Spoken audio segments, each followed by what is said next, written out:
अस्सलामुअलैकुम जी and hello everyone. कैसे हैं आप सब? आई होप आप सब अच्छे होंगे, खुश होंगे और खैरियत से होंगे। तो जी, मैं मम्मी की तैयारी कर चुकी थी और मम्मी को जा रही थी बस स्टैंड छोड़ने। आज मम्मी जा रही हैं और बहुत दुख भी लग रहा था मुझे कि मम्मी आज हम लोग को छोड़कर जा रही हैं। और बहुत ज़्यादा मेरा मन जो था ना वो बहुत सैड था। वो जिस दिन मैं मम्मी को छोड़कर आई हूँ ना, ये उसके दूसरे दिन का ब्लॉग है। मेरा बिल्कुल भी मन नहीं कर रहा था कि कुछ करने का। अब एक बेटी ही समझ सकती है माँ से बिछड़ने का दुख दर्द क्या होता है। जब तक मम्मी थी ना, तब तक मेरी बहुत हेल्प करती रही।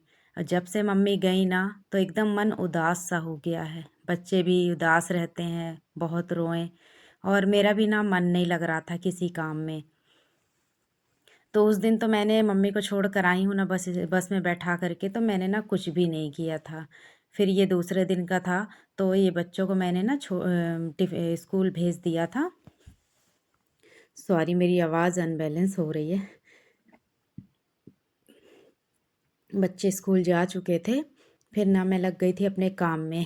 मशीन में कपड़े डाल आई थी और कपड़े धुल रहे थे, थोड़े से ही थे, ज़्यादा नहीं थे। तो मैंने सोचा पहले खाने की भी प्रिपरेशन कर लेती हूँ, क्योंकि मेरे बच्चे जब आते हैं ना, तो उन्हें सबसे पहले खाना चाहिए होता है। अब 3 बजे आते हैं, पूरा समय तो निकल ही जाता है। तो मैं यहाँ पर ना दाल चढ़ा रही थी, क्योंकि मेरे बच्चे ना दाल चावल ही खाते हैं। जब तक मेरी दाल पकेगी ना, मैं दूसरे काम कर लूँगी। उसके बाद ना बस ब्लैंकेट वगैरह इधर उधर बच्चे लोग सब बिखेरे हुए थे, तो बस एक तरफ से अब मैं लगी हुई थी कि बस समेट लूँगी। और ना मन बहुत अंदर से ना उदास भी है। बिल्कुल अच्छा नहीं लग रहा था। अब हमारे पास कोई 10-15 दिन रह के हमारी माँ अगर जाती है, तो एक अंदर से ना बड़ी बेचैनी टाइप की होती है। और हम रो भी नहीं सकते, अपने आंसू भी छुपा लेते हैं अपने माँ बाप से। उनके सामने रोएंगे तो उन्हें और भी दुख लगेगा, और भी तकलीफ़ होगी उनको। और मेरे बच्चों को ना बहुत सहारा भी हो जाती हैं मम्मी मेरी आती हैं तो। लेकिन हो गया, उनको भी अपने घर जाना ही रहता है। रहेंगी भी तो कितने दिन रहेंगी, बस कुछ दिनों के बाद तो जाना ही पड़ेगा। फिर भी मैं अपने मन को संभाल लेती हूँ, अपने दिल को समझा लेती हूँ। बस इससे ज़्यादा कर ही क्या सकते हैं। तो पूरे कपड़े समेट करके ना, जो थोड़े बहुत थे बाथरूम में, वो मैंने ना डाल ही आए थे मशीन में। मशीन मेरी चल रही थी, दाल भी मैंने रख दिया था, दाल पक रही थी। और बस मैं यहाँ पर की डस्टिंग करूँगी। डस्टिंग के बाद ना मैं फिर लगाऊँगी झाड़ू। और ज़्यादा आज काम मैंने नहीं फैलाया था, क्योंकि ना मुझे ना अब किचन की सफाई करनी है। तो थोड़ा थोड़ा करके भी करूँगी ना तो हो जाएगी। और दिन इस समय पे इतना छोटा होता है ना, कि मतलब बहुत जल्दी समय ख़त्म हो जाता है। कितनी समय 2 बज जाता है, कुछ समझ में ही नहीं आता है। तो बस हो गया। बस मैं एक एक करके पूरे कमरों को क्लीन कर रही थी, सबकी डस्टिंग कर रही थी, चादर वगैरह साफ़ कर करके। उसके बाद भी ना फिर मैं लगाऊंगी अच्छे हिसाब से झाड़ू। क्योंकि मेरे बच्चे ना इतना मतलब कॉपी का पन्ना फाड़ फाड़ के फैलाते हैं। छोटे हैं, थोड़े समझदार हो जाएंगे तो फिर अ, खुद ही अकल आ जाएगी, इतना बोलना नहीं पड़ेगा। लेकिन अभी काफ़ी छोटे हैं, तो हो गया, खेलते रहते हैं घर में। मैं भी ज़्यादा उनको परेशान नहीं करती हूँ, क्योंकि सुबह 7 बजे से जाते हैं, 7:30 बजे उनकी बस आ जाती है। 7 बजे से जाते हैं तो 3 बजे आते हैं। पूरा दिन तो स्कूल में ही ख़त्म हो जाता है। बाकी जो मिलता है तो थके रहते हैं, आए खाना खा कर सो जाते हैं। समय ही नहीं मिलता उन्हें खेलने के लिए। और थोड़ा सा समर जब आएगा ना, जब गर्मी आएगी, तो दिन बड़ा भी होता है और बच्चों को ना अच्छे से खेलने को भी मिल जाता है। अब क्या बोलते हैं, 8 तारीख से ना इनका एग्ज़ाम भी शुरू हो रहे हैं। तो नाइट में ना मैं इनकी प्रिपरेशन भी करवाती हूँ, जब सो कर के उठ जाते हैं। इसीलिए ना मैं जल्दी से जल्दी दिन में ही पूरे काम समेट लेती हूँ। क्योंकि ट्यूशन के अलावा भी, चाहे आप जितना भी ट्यूशन लगा लें, लेकिन जब तक आप घर में नहीं पढ़ाएंगे बच्चों को ना, तब तक उनके ना जहन में वो चीज़ें अच्छे से नहीं जाती है। और बस हो गया बेमन जैसे आज मैं काम कर रही थी, अपने मन को लगा रही थी। क्योंकि एक से दो हाथ थे ना, तो मम्मी मेरी बहुत हेल्प करती थी।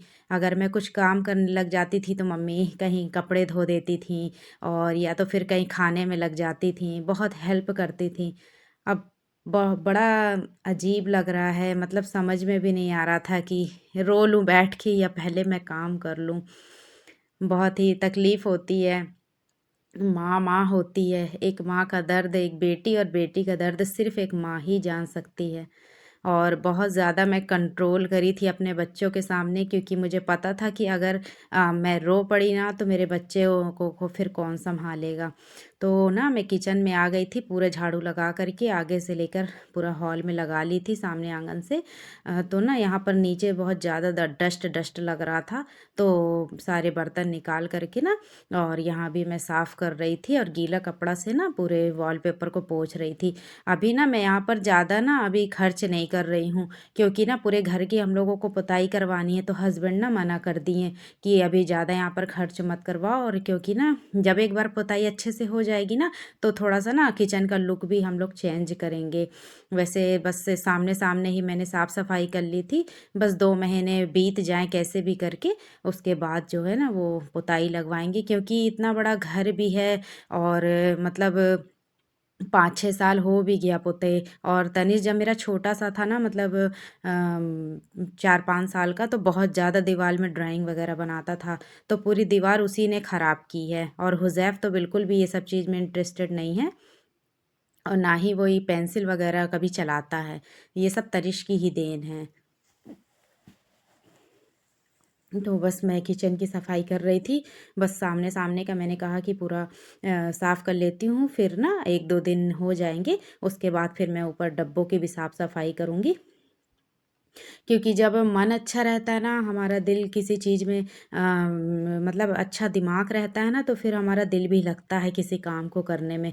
और जब मन अच्छा नहीं रहता ना, कुछ उदासी रहती है या कोई टेंशन रहती है ना, फिर किसी काम को करने में ना मन नहीं लगता। और मतलब इतना ज़्यादा मुझे अखर रहा था ना कि मतलब पूछिए ही मत। ऐसा मतलब बार-बार फीलिंग आ रही थी कि मैं क्या करूँ? मतलब समझ नहीं आ रहा था। फिर भी अब दोनों बच्चों का अपने मुँह देखकर फिर भी करना ही पड़ता है, धीरे-धीरे करती हूँ, क्या करूँ? अब मैनेज तो करना पड़ेगा ही। जब तक मैंने झाड़ू लगा रही थी ना, तब तक ना मेरी दाल पक चुकी थी अच्छे से। अब उसमें ना मैं तड़का लगाऊँगी, उसे फ्राई कर लूँगी दाल को। और आलू और पालक की ना मैंने सब्ज़ी भी बनाई थी और चावल बनाया था। लेकिन ना मेरे मोबाइल की जो बैटरी है ना वो बहुत कम हो रही थी, नाइट में मैंने ना लगाया ही नहीं था चार्ज में। तो हो गया थोड़ा कुछ टाइम के बाद ना मोबाइल डेड हो गया था मेरा। तो बस हो गया, यहाँ पर ना मैं दाल को अच्छे से बघार लूँगी, फ्राई कर लूँगी। आप लोग के वहाँ मतलब कैसे फ्राई करते हैं? आप लोग कभी मेरी वीडियो देखिए अगर तो बताइएगा ज़रूर कि आपके वहाँ कैसे फ्राई करते हैं दाल। मेरे बच्चों को तो ऐसी ही पसंद है। बड़ा वाला बेटा तो मेरे बहुत हँसी खुशी खा लेता है, क्योंकि मैंने दाल में ना ज़्यादा कुछ नहीं, टमाटर और नमक मिर्च और हल्दी डाल करके ना उसे पका लिया था। उसके बाद ना मैं लहसुन जीरा और प्याज डाल करके ना इसे फ्राई कर दूँगी और लास्ट में धनिया पत्ती डाल दूँगी, क्योंकि मेरे बच्चों को ना फ्राई दाल बहुत पसंद है। और जो भी मेरे बच्चे खाते हैं ना, मैं उन्हें तुरंत बना करके देती हूँ, क्योंकि मुझे अच्छा लगता है। मैं अपने टेस्ट के लिए कभी भी खाना नहीं बनाती, जो मेरे बच्चों को पसंद रहता है ना वो ही मैं बना कर देती हूँ।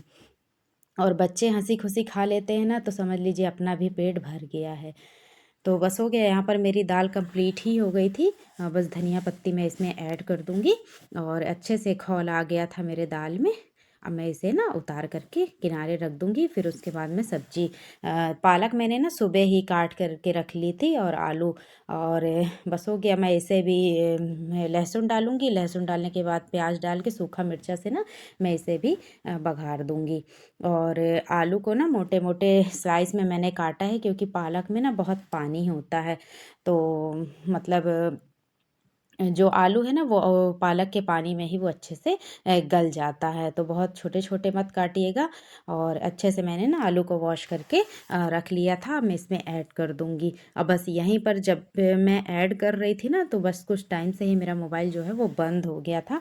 तो मैंने ना पूरी रेसिपी नहीं ले पाई हूँ पालक वगैरह डालने की, तो बता दूँगी मैं। इसके बाद मैंने पालक डाला था हल्दी डाली थी, हल्दी पाउडर के बाद नमक और फिर पालक डाल करके ना इसे अच्छे से भून लिया था। जब उसका पानी थोड़ा थोड़ा सा बस सूख गया था ना, उसके बाद मैंने ना टमाटर चॉप करके डाल दिया था। और जब टमाटर वगैरह अच्छे से मतलब गल गया था ना, फिर मैंने ना किचन किंग डाला था और बहुत ही अच्छा फ्लेवर लगता है। और मैं ना चली गई थी नहाने, कपड़े वगैरह मैंने ड्रायर से निकाल करके ना सब सुखाए, सुखाने के बाद नहा करके मैं आ गई थी। किचन वगैरह पूरा साफ़ हो गया था। अब मोबाइल ही बंद हो गया था तो मैं बीच की शूटिंग ही नहीं कर पाई। तो बस हो गया, ये लास्ट था, ये पूरा फाइनल एकदम किचन साफ़ ऑफ था, सब कुछ था एकदम क्लियर हो गया था। अब इसके बाद ना मैं जा रही थी नमाज़ पढ़ने। गाइज़ आप भी नमाज़ पढ़ा करिए। नमाज़ पढ़ने के बाद मैंने खाना खाया, खाना खाने के बाद मेरे बच्चे आ गए, बच्चों को मैंने ना नहला धुला कर खाना दिया, बच्चे खाना खा रहे थे। अब ये अलग अलग खाते हैं क्योंकि दोनों जन झगड़ा करते हैं साथ में। तो प्लीज़ अगर मेरी वीडियो पसंद आए गाइस तो मेरी भी वीडियो को सब्सक्राइब कर दीजिए, लाइक कर दीजिए और शेयर कर दीजिए मेरे वीडियो को। मिलती हूँ अपनी नेक्स्ट वीडियो में, तब तक के लिए खुदा हाफिज़।